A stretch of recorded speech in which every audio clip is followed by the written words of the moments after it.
really big on the personal touch and really working with each musician. I don't just say, oh, that's jazz, there's one setup for that person, that's classical, you know. I really believe that you've got to work closely with them. How is it that Larry Grenadier, Christian McBride, and Esperanza Spalding all play basses from the same luthier? What's the difference, really, between a roundback and a flatback bass? And how the heck do you go from being a local luthier to an international name? We dive into this and much more with Benedict Puglisi. Hi, I'm Jason Heath, and this is Contrabass Conversations, your show covering life on the low end of the spectrum. Our guest today is Benedict Puglisi, a luthier from the Melbourne, Australia area. I think my first guest from Australia. Super cool. And he has a reputation that is spreading across the globe. Now, I was in the audience for Christian McBride's concert at the 2017 International Society of Bassists Convention. And Christian played one of Benedict's basses. This bass is actually, it's got a sister. And we get into this story. It's one of 5, but it has a sister bass. And that sister bass is owned by Larry Grenadier. The only difference, really the only difference between these two basses, one's a round back, a carved back, and the other is a flat back. So that's cool in and of itself. But even more interesting, this was actually an experiment by Benedict to try to solve that age-old debate that we've all had about tone and response between carved backs and flat backs. So we dig into that, his journey to where he is now, and much more. And we've got some great sponsors for today's episode. We've got Upton Bass and the Bass Violin Shop. And let's start off today with the story of how the heck Christian McBride and Larry Grenadier, these two jazz-based titans, came to play virtually the same bass from the same maker. What was the story behind him ending up playing on one of your basses? Well, he came to Melbourne to headline the Melbourne International Jazz Festival, and it's a huge festival here, jazz festival that runs for 10 days. And in the middle of winter, and they get terrific amount of people to the shows. I mean, it's I think 85%. Every seat is full for 10 days. In this particular case, he was the headline act. I was already booked to be in Rochester at the ISB, something I'd never miss out on. And I got a heads up that he'd be looking for a bass when he was in town. So he wandered into my shop here without me, and with Tim Kill, my assistant here, and he had to choose between a couple of basses. Now, this is terrific because I made a set of 5 instruments, all from the same matching tree. And one of these basses had already been in San Francisco a couple of years earlier, and it won the silver medal for tone. And so this set of basses, 2 of them were left here. Now, Christian came in. One had a flat back and one had a carved back. And the story goes, now I wasn't here, I just had it relayed to me, that he was here, and I'm not sure who was with him. It might have even been Brian Blade or someone. But he was in here with the band members, and they were trying both basses, and he's saying, I can't pick between the 2 basses. I'm just not sure which one, you know.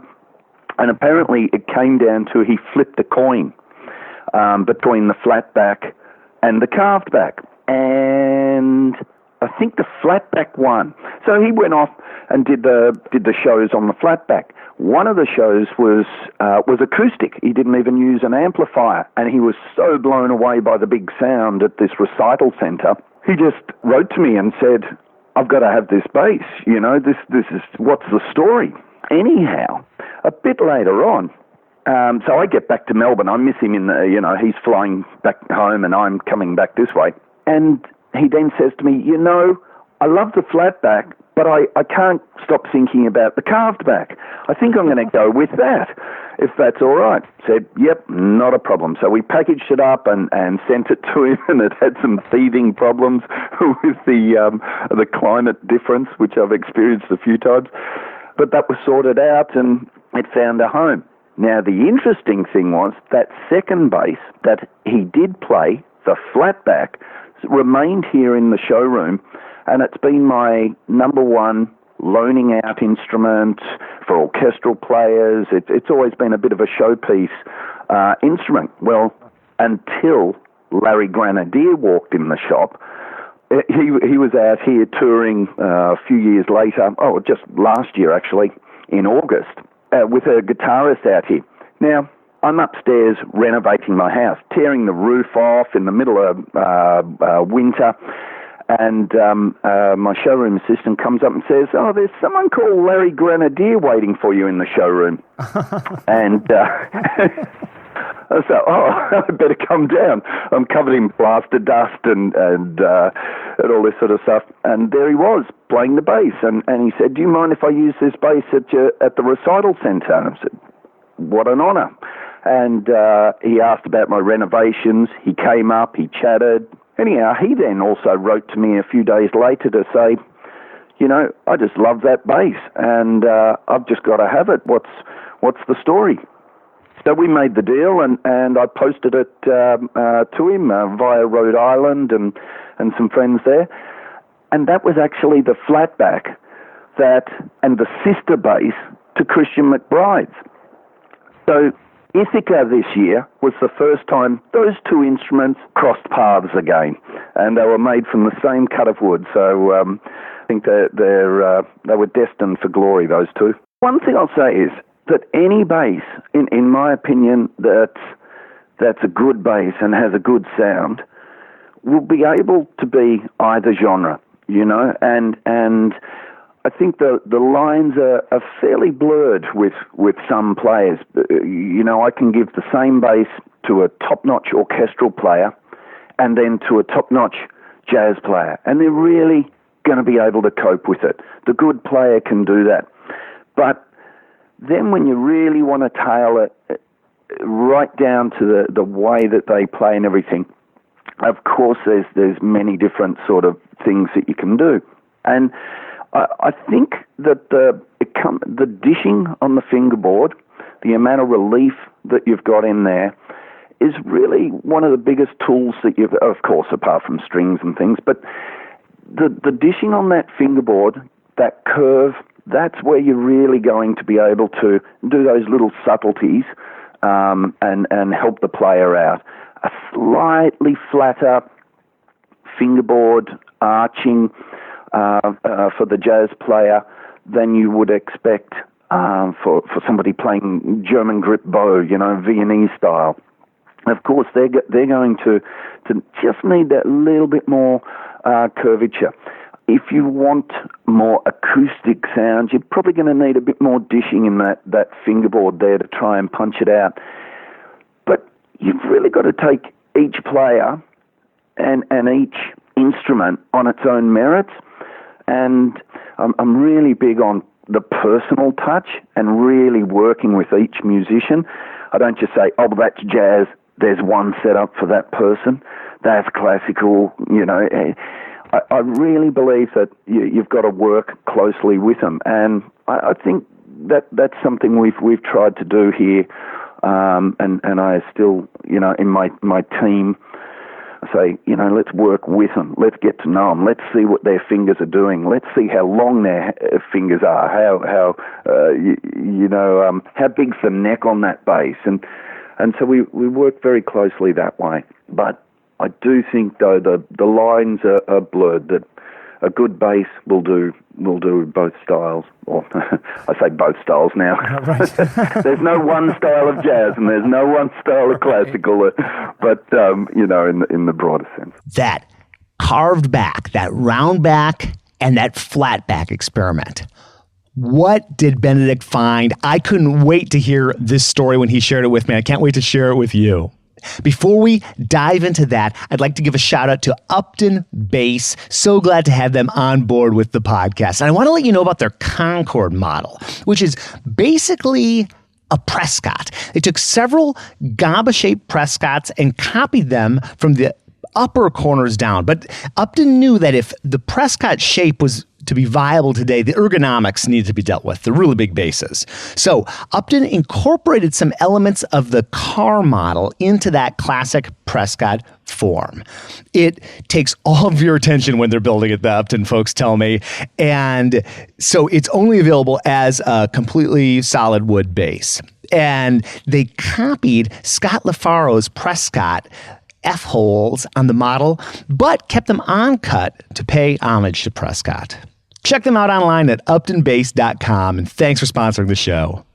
All right, back to our story with Benedict and what he discovered making these virtually identical basses. This was a very conscious decision to help come to a conclusion about the carved back versus the flat back. Now, I come from a violin making background, so I love the carved backs. I love the violin corners. That's a construction that I'm just so happy with. But you know, it's a lot easier to make a flat back and saves a lot of timber, and a lot of people like that punchy sound. So on the workbench together, I built a set of 5, but those two were cut together and built together and varnished together and set up, and I tried to match everything I could except for the backs. Now, the interesting thing was that when we put them together, there really wasn't a huge difference. At first listen, there wasn't that much difference. But exploring it a little bit further, we found that the carved back really, with arco in the thumb position and everything, had a beautiful song to it. You know, the just projection and sweetness, and it really just had a bit of an edge there. The other one, the flat back, had a wonderful punchiness, as you would expect in that sort of first and second position, just a bit of more mid-range punch to it. And so it sort of went to plan, you know, as you would sort of expect. But the main thing was there really, strangely, wasn't that much difference to it.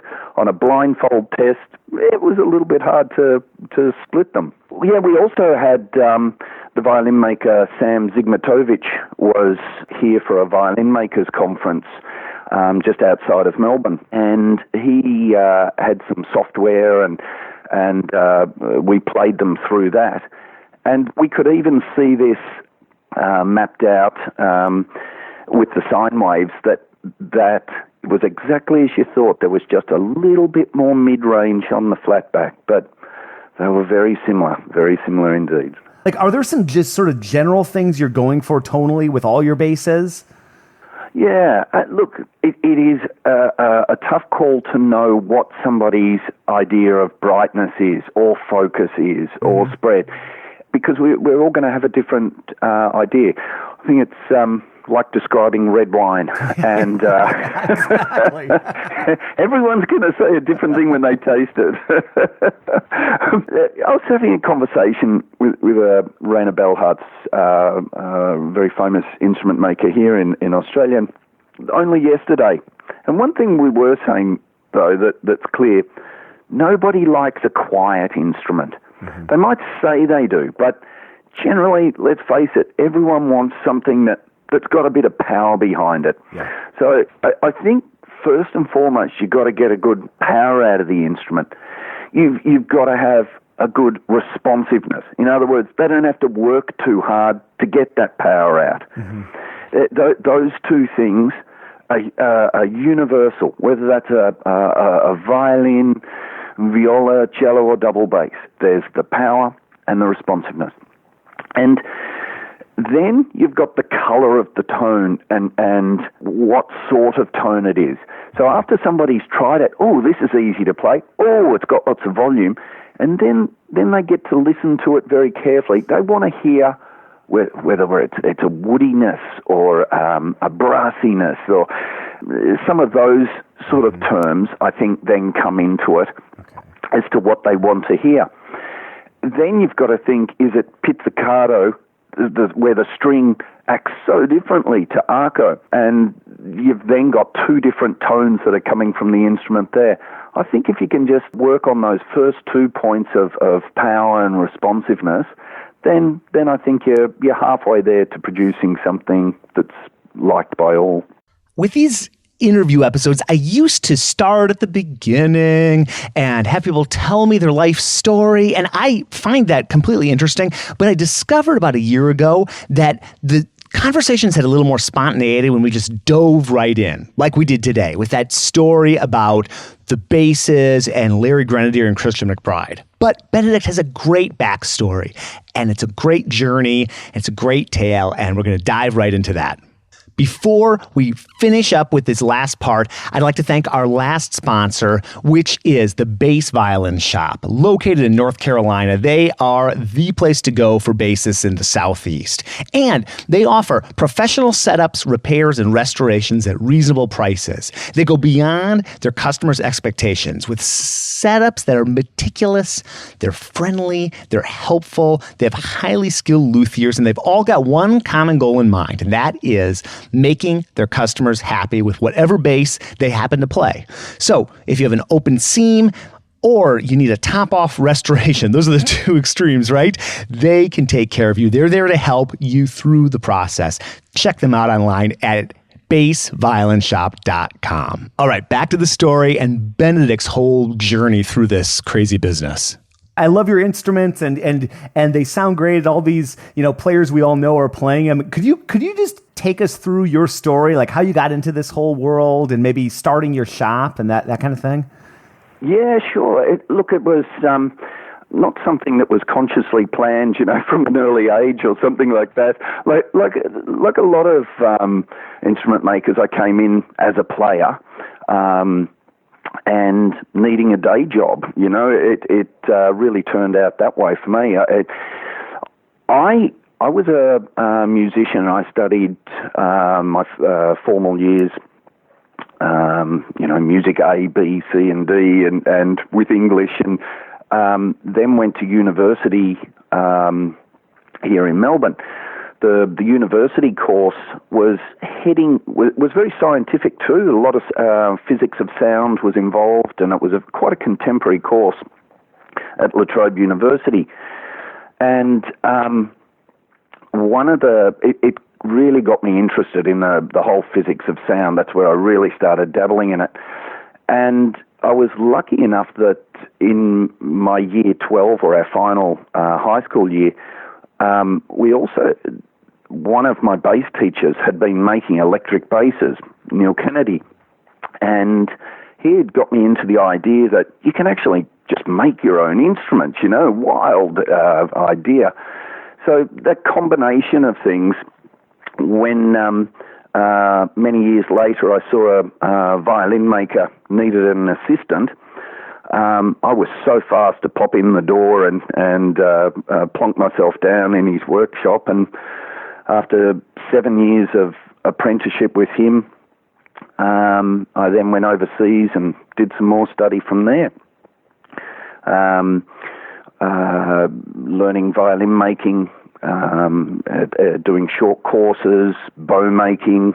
I was almost going to be a bow maker. I enjoyed that part so much. But when I got back to Melbourne here, to earn a living, I set up a workbench and I started doing setups for double bass players. Being a bass player myself, there was a really big need for that. I found that a lot of the violin makers didn't really concentrate on the finer details that a bass player needs. They didn't quite understand the subtleties of a jazz player, a swing player, a baroque player. They pretty much had one setup for all, and I was able to do those variations, and so I suppose that was my forte, and that was 23 years ago, I think, and 22 years ago. And this workshop just grew around me. The owners of the building, an old German family, and they retired, and we had such a good relationship. They rented me the building for many more years, and then they said, "Please buy the building," and they helped me to buy it. They said, "We don't want to take any more rent from you, you know," and they became very good friends, and so turning an old 1880s building here that was once upon a time, I went through a few lives, but it was a butcher shop and then an old delicatessen. And I always thought as a vegetarian it was quite cool to turn it into a violin double bass shop.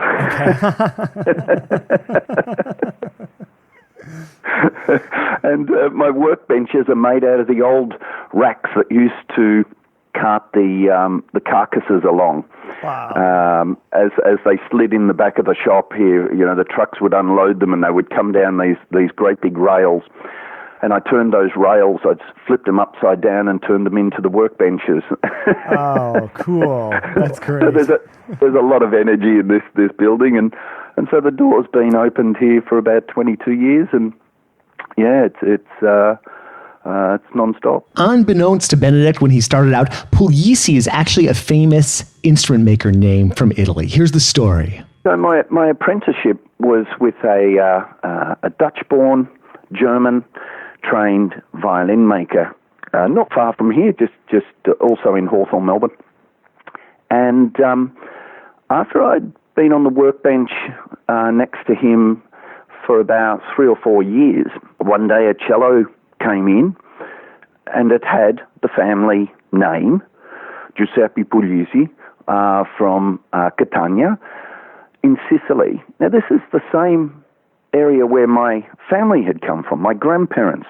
So we sort of looked into it a bit further and suddenly realized that, unbeknownst to me, they were the biggest instrument makers in southern Italy right up until the Second World War, and that they were extremely productive. So then we realized that our family had been closely associated, and not only that, they were prolific.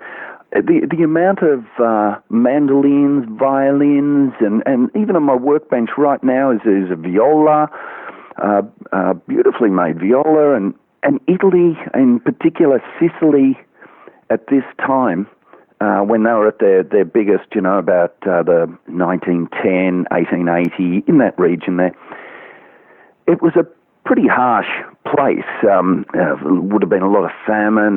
There was a lot of poverty in that area, which is why so many migrants came out here or around the world.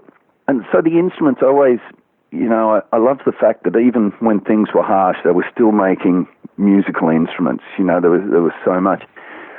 But the really super cool thing was that inside each instrument, you'll find an ant, formica in Italian. And this little ant symbol, it's often burned in, or everything, is on all their instruments, and it's the family crest. Now, it's no joke that I've actually got an ant tattoo on my leg, an Australian bull ant. And I had always, as a kid, been obsessed with these ants and drawing minute little trails and you know, when I thought I was going to go to art school, drawing of ants all over the place. And so it's like it was just meant to be, I think. And that's a tradition that's been carried on, and the ant symbolizes, you know, society and a community and things like that. So for me, it's pretty cool. What are some other, and I know that you've made all sorts of different kinds of bass shapes. What are you doing these days versus back in the day? Yeah. It's a progression. I don't have one particular model that I stick to. I absolutely love making replications of really good models. In my earlier days, I used to make my own models. Right from the start, I used to try and I don't know, not reinvent the wheel, but really try and create something. But over the journey, I've realized that really good models and famous models are famous and really good for a reason. They got wonderful design. And so I like to take those classic designs and work with those. I don't try and change them that much in their style.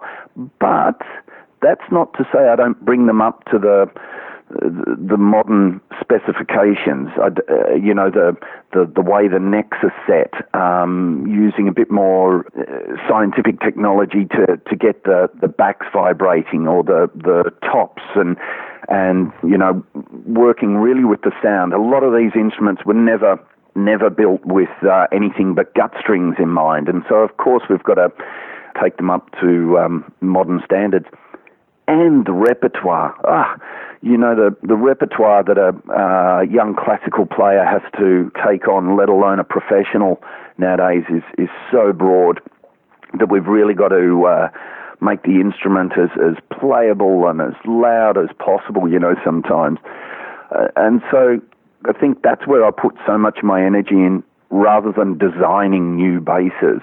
I'm totally fascinated by Australia. Like, what would I find surprising maybe about the music scene there? Well, look at there's no out of work good double bass players. Bass players, they're just not out of work. Yeah. Whether they're earning big money, now of course that's always contentious, right. There's so much going on. This week, I went to the recital centre to see expatriate Australian Matthew McDonald playing double bass with the Australian World Orchestra. I've got a Latin gig next week at the Jazz Club. We've got, last night I was at Jesus Christ Superstar with lots of musicians all employed there. There's something going on, every night. It's and to go to one concert means you're going to have to miss something else. They're often going on the same night. So there's a big scene there. Teachers, we would get somebody come through the door looking for a teacher every single day. People are looking for all these connections. So yeah, it's very, very healthy scene here in Melbourne. Big festivals, lots of festivals. Yeah. Okay. Well, I gotta book my ticket. That's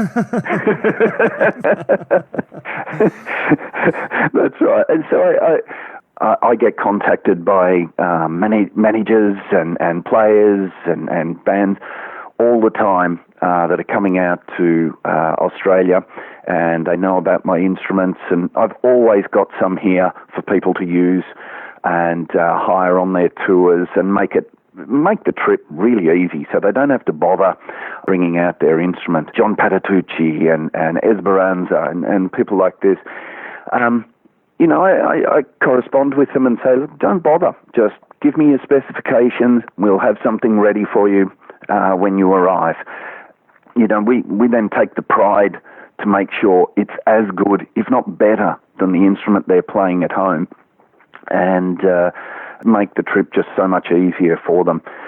I got Esperanza to christen my instrument here. Really? Wow.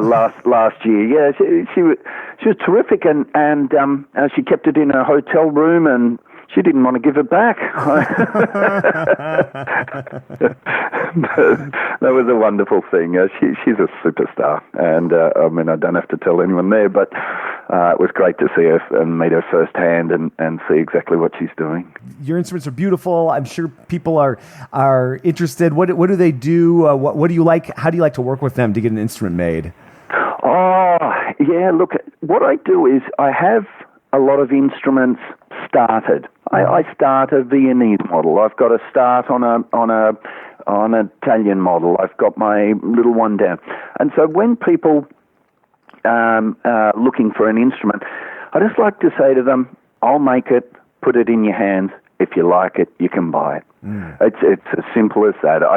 We don't sort of stress, too much on it. But I do say, give me 6 months, and it normally takes 12. Okay. Because, there's so many jobs to get out. But I've got 2 commissions at the moment and 2 commissions on cello at the moment. People just put a deposit. There's no stress on it. I get it into their hands. If they like it, they can pay it off. You know, it's when somebody says to you, "Oh, I want a bass that's bright or dark," or it's so subjective that I find that the commissions are can be a little bit sort of problematic in getting the translation right as to what they actually hear to what's in their hands. So I just like them, you know, to try it. And if they try it, they can buy it. You know, if they like it, they can buy it. You know, and so far that's always worked well for me. Benedict, thank you so much for chatting. It was so great to run into you at ISB and hear your instruments and the technology. This podcasting thing, it's amazing. It's so cool to be able to call Benedict in Australia. We had to get the timing right. I got the day wrong. I forget that it's, is it the previous day or the next day? I always forget between San Francisco and there. But we figured it out. We chatted. How cool is that to hear this journey, what he's up to? And it's just an example of what's so exciting in the bass world. I feel like all this stuff is accelerating, folks. I feel like I've been in this 25-ish years, give or take, and I feel like it's an exponential curve. There's just so much going on now here in 2017 compared with 2013 and compared to 2007. I feel like it's been 50 years, even though it's only been 10.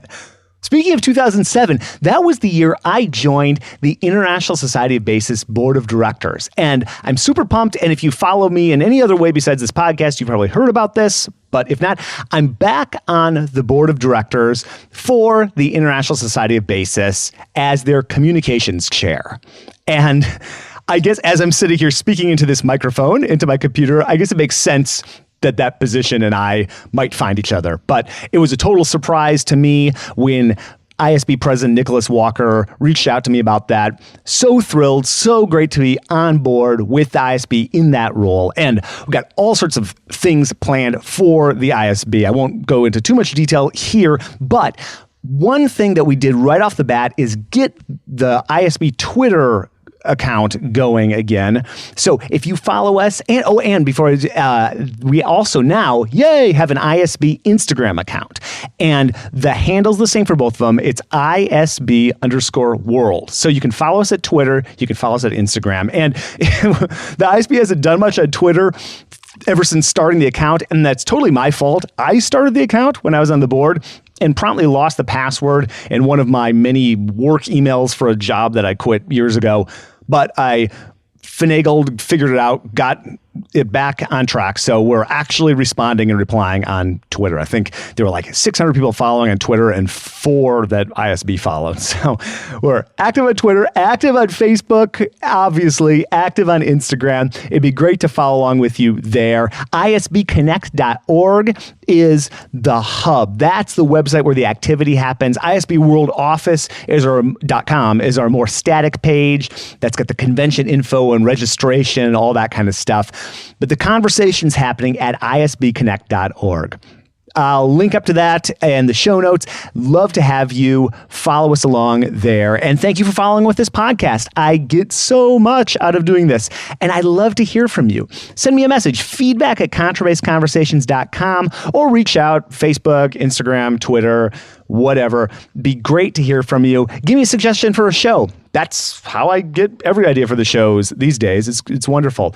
And I just appreciate so much you listening. Share this episode with a friend, share it with a student, share it with someone that would benefit from this. What great stories Benedict has. And Benedict, I'd love to have you on for round 2 sometime. That's going to do it. And we will see you again soon for more life on the low end of the spectrum.